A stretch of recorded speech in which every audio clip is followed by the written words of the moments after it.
Alors bonjour à toutes et à tous, bienvenue dans cette nouvelle vidéo sur la pleine lune en cancer du 7 janvier 2023. Alors en fait c'est le 6 janvier à 23h08, donc juste avant minuit, hein, donc c'est dans la nuit, enfin c'est dans la nuit du 6 au 7 en fait. Donc on a toujours le soleil en Capricorne ici, hein, en bas, donc opposé à la lune, comme on peut voir ici, voilà l'opposition. Donc pleine lune, demi-cycle croissant, hein, apogée du cycle lunaire. Phase où l'émotion est assez intense. En plus, la lune est en domicile en cancer, donc les émotions sont assez prégnantes. Donc on a la conjonction à Mercure, hein, au Soleil, Soleil-Mercure, qui est toujours rétrograde. Donc il y a toujours la planète rétrograde de Mercure, hein, comme je vous ai dit, en Capricorne. Donc, et cela donc jusqu'au 18 janvier.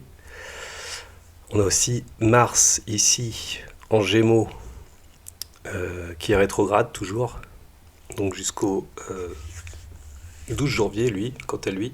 Et on a Uranus toujours rétrograde en Taureau qui en chute, hein, et qui sera direct le 23 janvier. Et donc à partir du 23 janvier, donc toutes les planètes seront en phase directe. Voilà. Donc en marche avant, donc voilà, les effets des planètes sont assez, je pense, conséquents. Il pourrait y avoir des événements au niveau mondial aussi qui pourraient survenir pendant cette période. Voilà, donc je pense notamment à ce qui se passe actuellement avec la crise des boulangers, des explosions des tarifs d'électricité.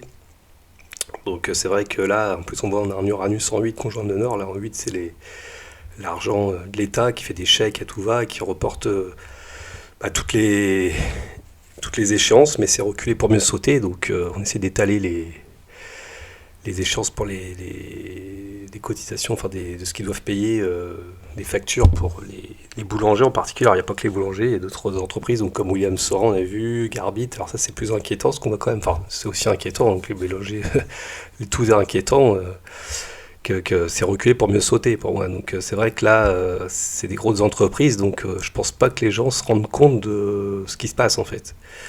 Bon, la plupart, oui, ceux qui sont on va dire éveillés, mais je veux dire, la plupart de la masse ne se rend pas compte qu'on est dans une grave crise. Alors je veux pas faire peur, c'est vrai qu'on dit, quand on écoute les médiums, enfin pas les médiums, mais tous ceux qui sont dans le côté très spirituel, bisounours, à les écouter, ne vous en faites pas, si vous entendez des choses négatives, il faut pas en prendre compte.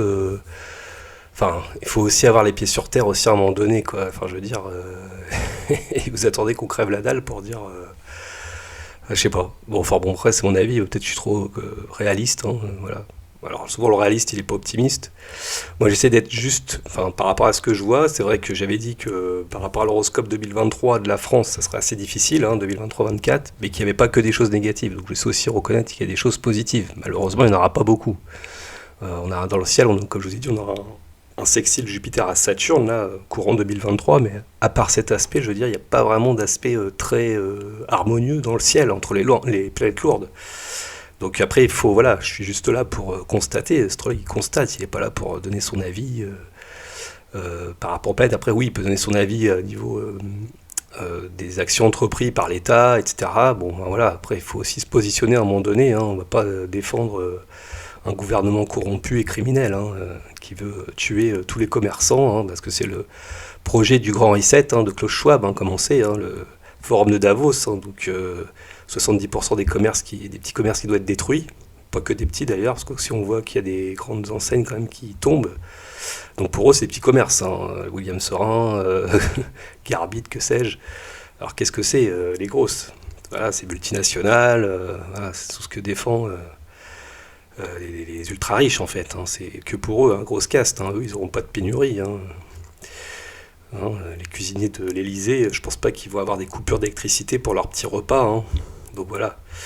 Bon, parenthèse faite. Alors je vais revenir sur quand même, la pleine lune, hein. J'avais quand même un petit coup de gueule à passer. C'est vrai qu'il faut quand même dire les choses à un moment donné, hein. On commence une année 2023 de toute façon sous les chapeaux de roue.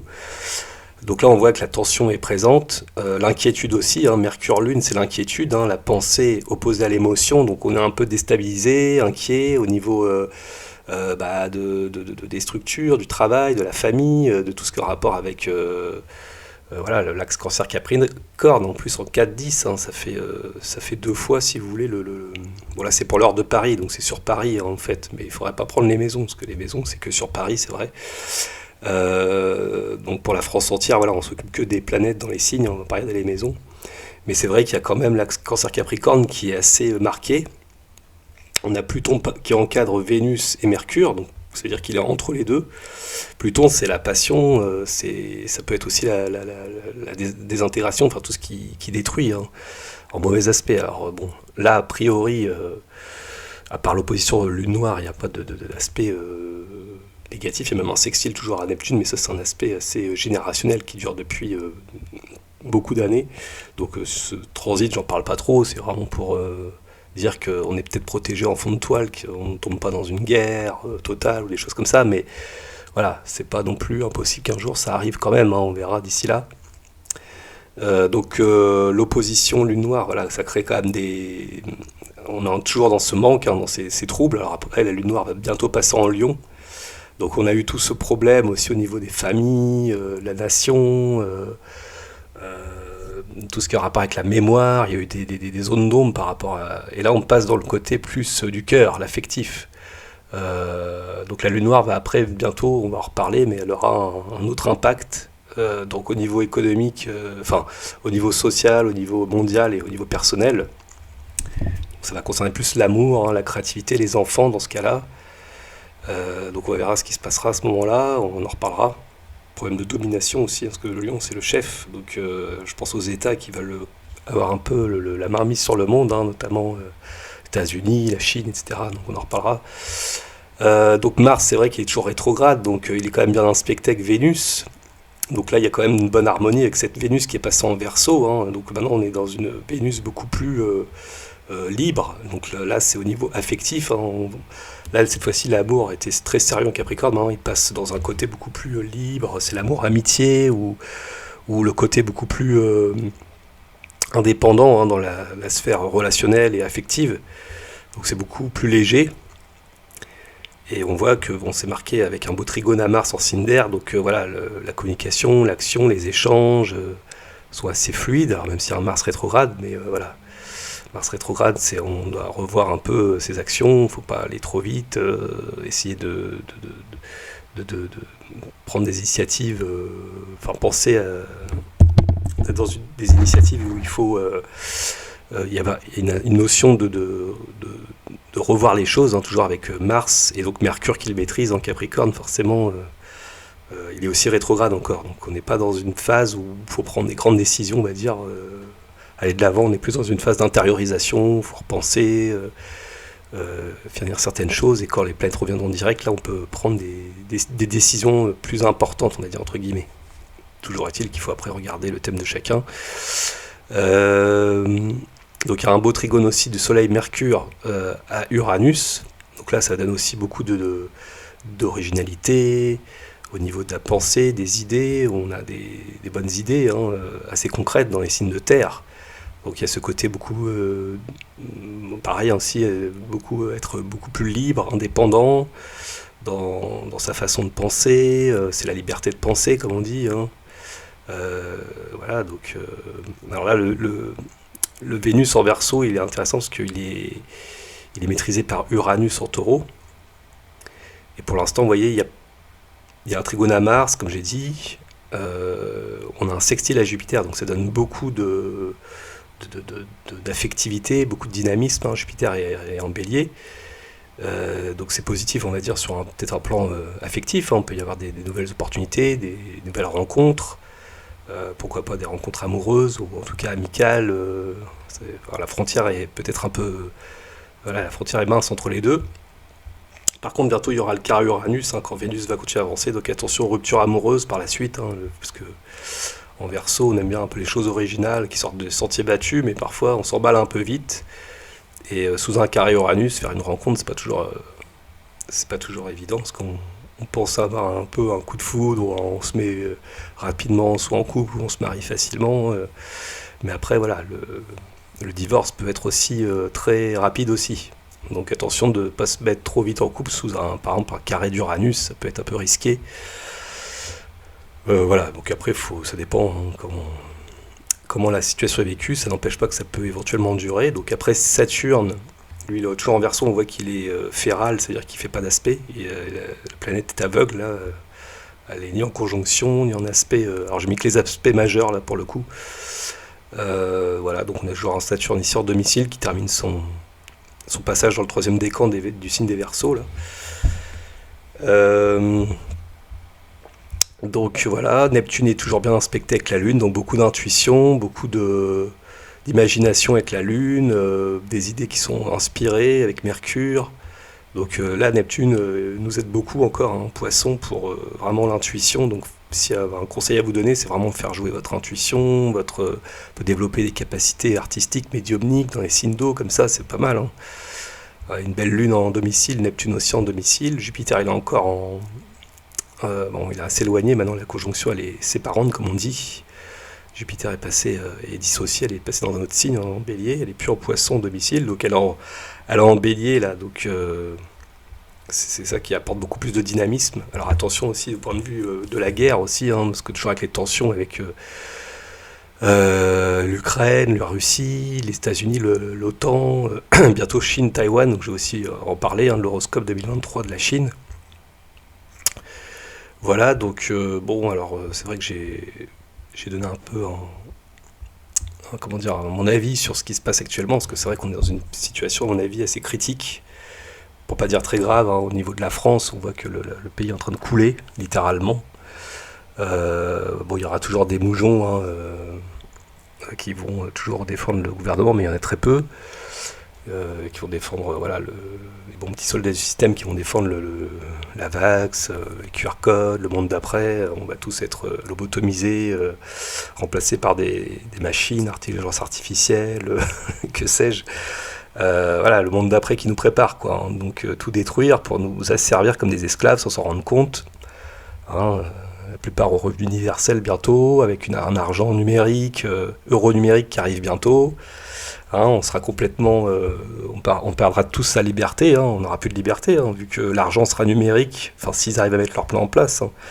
Donc un euro numérique, plus d'argent liquide, qui veulent faire disparaître à terme, hein, d'ici à 2027 a priori, mais voilà, ça peut être avant, après, on va revoir ça. C'est vrai qu'en astro, j'ai fait prévision sur 2023, et c'est vrai que je vous ai dit qu'avec la conjonction Jupiter-Uranus, c'est un risque d'arriver à cet argent numérique déjà dans un premier temps. Et surtout en 2024, hein, qui se mettrait peut-être en place pour moi. Avec 2023-24, hein, vous allez voir, c'est 2 années assez difficiles hein, au niveau de la France. Même peut-être un peu au-delà d'ailleurs, peut-être 2025 aussi. Mais surtout 23-24, là on sent qu'il va se passer quelque chose de très très difficile, des révoltes, un gilet jaune bis ou que sais-je, autre chose qui émerge. Ça, pour moi, j'en suis pratiquement sûr. Hein. On revit des cycles. Hein. J'en parlerai dans la prochaine vidéo. Vous verrez aussi sur Pluton en Verseau, qui est extrêmement important. Donc suivez bien cette vidéo, parce que c'est une vidéo, je dirais, essentielle hein, sur les 20 ans qui viennent. Hein. Ça, c'est pas n'importe quoi. Hein. Quand Pluton change de signe, la dernière fois, c'était pendant la Révolution américaine et française. Donc, voilà, c'est pas anodin.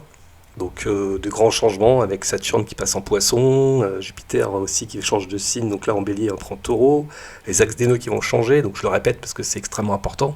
On est dans un basculement, hein, 2023 c'est l'année du basculement, je dirais, l'année de l'éclatement quelque part. Il y a besoin, hein, je pense, de tout cet éclatement. Alors s'il n'y a pas un effondrement économique, il est fait au moins comment dire, petit à petit, hein, c'est un effondrement comment dire, successif depuis la crise du Covid où on essaye de débrancher le malade, mais doucement. Hein. Alors c'est vrai que c'est une mort lente, mais je pense assez difficile, pas douce.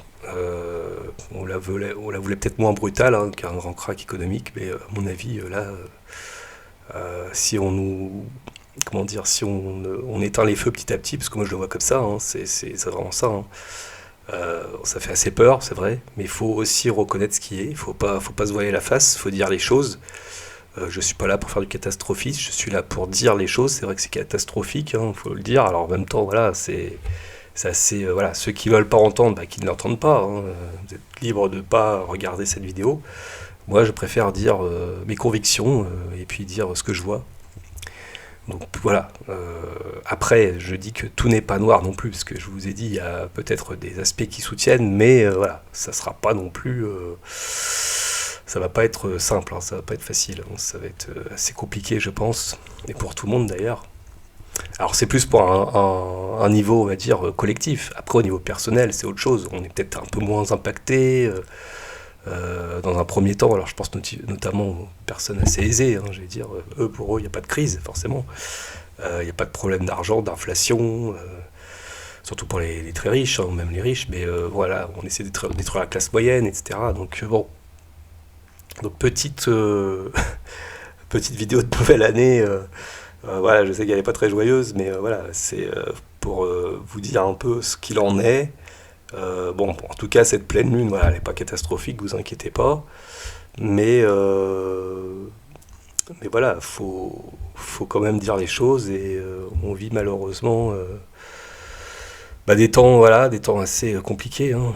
Je peux pas dire mieux. Donc, en tout cas, voilà, j'ai fait cette petite analyse de, de pleine lune, hein. Donc le 6 janvier, hein, genre de l'épiphanie, et puis qu'est-ce que je voulais dire d'autre? Bah voilà, donc maintenant vous pouvez suivre, alors je fais beaucoup de live là, si vous voulez votre horoscope pour 2023, si vous avez une question sur votre avenir, hein, il y a un don PayPal qui est toujours bienvenu pour connaître un peu ce qui va enfin voilà, ce que vous voulez savoir pour 2023, hein, c'est une question d'ordre personnel, affective, professionnel, hein, n'hésitez pas de venir voilà, me voir. Si vous voulez une consultation beaucoup plus approfondie sur éventuellement tous les domaines de vie, voilà, vous pouvez aussi me consulter. Bon, c'est un peu plus cher, mais c'est normal, ça prend plus de temps. Et puis voilà, donc vous avez tous les liens en description à la fin de la vidéo, sous la vidéo, hein. Et puis, quant à moi, bah, écoutez, je vous dis à la prochaine vidéo, portez-vous bien, et à bientôt. Allez, au revoir.